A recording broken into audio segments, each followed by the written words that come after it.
नमस्कार, हमारे YouTube channel में आपका फिर से एक बार स्वागत है।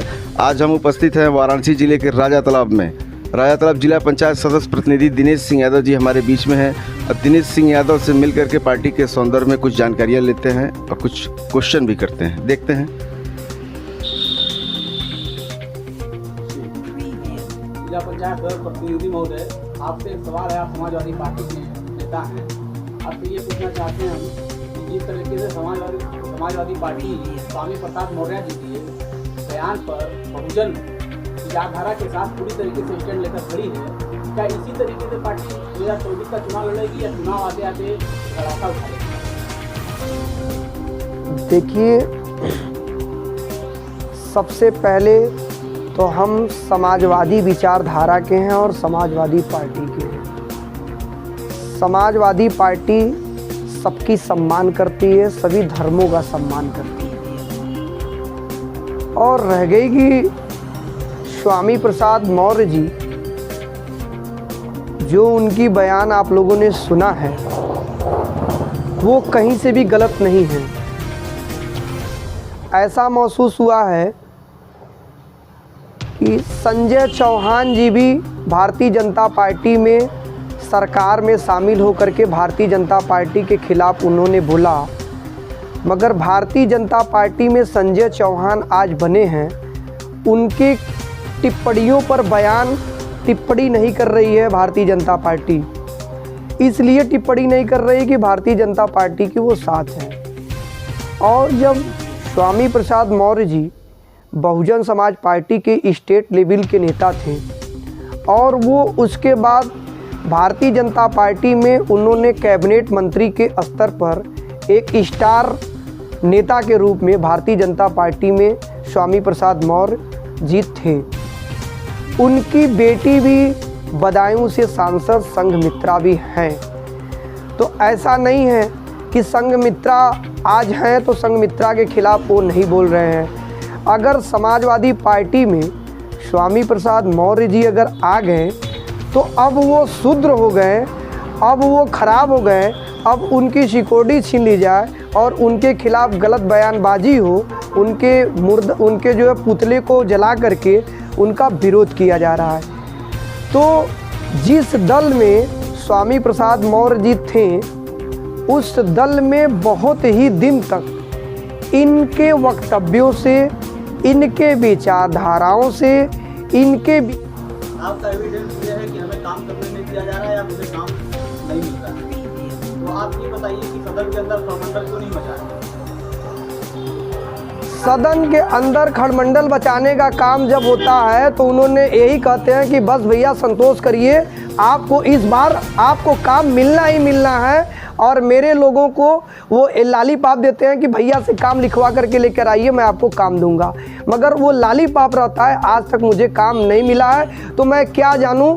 हम तो अपने आप को ये महसूस करते हैं कि मैं निरंकुश हूँ और मुझे जनप्रतिनिधि रहते हुए भी अगर मुझे विकास नहीं मिल रहा है तो मुझे जनप्रतिनिधि बनने का कोई मतलब नहीं है।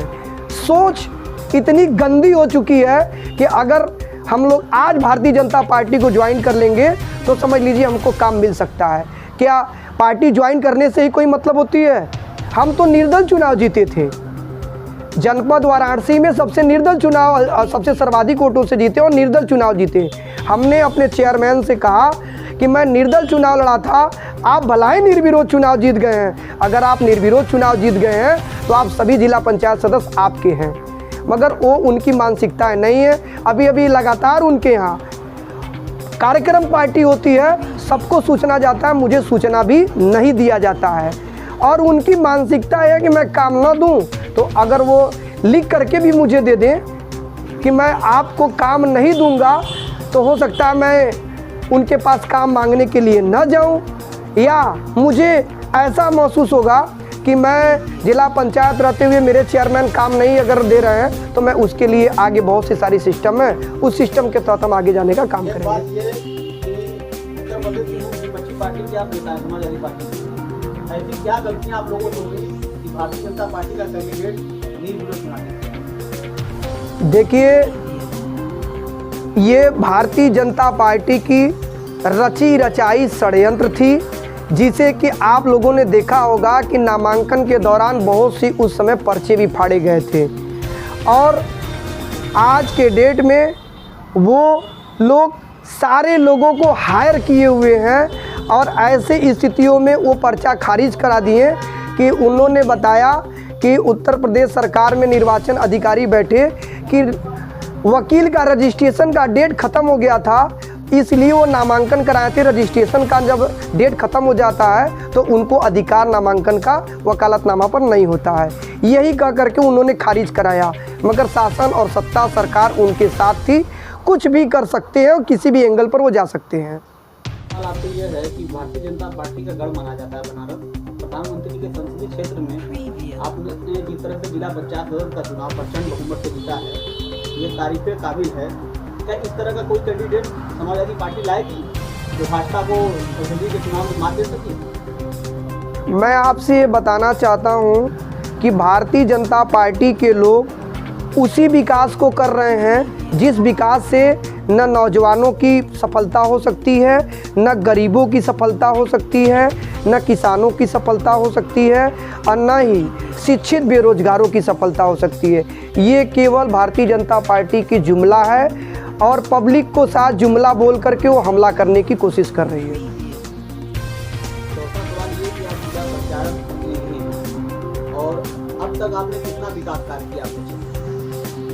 देखिए, आप लोग मीडिया के लोग हैं, आप सभी लोग इस चीज़ों को वाकिफ़ हैं और जानते भी हैं कि हमने अपने क्षेत्र में जनपद वाराणसी में सबसे सर्वाधिक मतों से मैं निर्वाचित हुआ हूँ और निर्वाचित होने के बाद मैं ये कहा कि मैं किसी भी एंगल से क्षेत्र का विकास चाहूँगा, मगर उन्होंने मैं यादव रहने की वजह से मुझे इस तरीके से सताया जा रहा है कि समाजवादी पार्टी के मैं 1.25 साल जिला पंचायत सदस्य होते हो गया, मगर आज तक भारतीय जनता पार्टी के निर्विरोध जिला पंचायत अध्यक्ष जी आदरणीय श्रीमती पूनम मौर्य जी हमारे क्षेत्र में 1 रुपये का काम मेरे लिखे हुए प्रस्तावों पर आज तक देने का काम नहीं किया।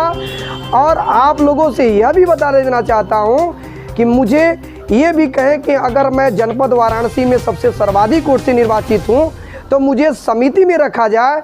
मुझे यादव रहने की वजह से या समाजवादी सोच रहने की वजह से मुझे समिति में भी नहीं रखा गया। और जो भी काम उन्होंने बताते हैं तो पिछले कार्यकालों में जो प्रस्ताव से पिछले जिला पंचायतों के प्रस्ताव से पास हुआ है तो वो मेरा काम था ही नहीं और न मेरा काम है।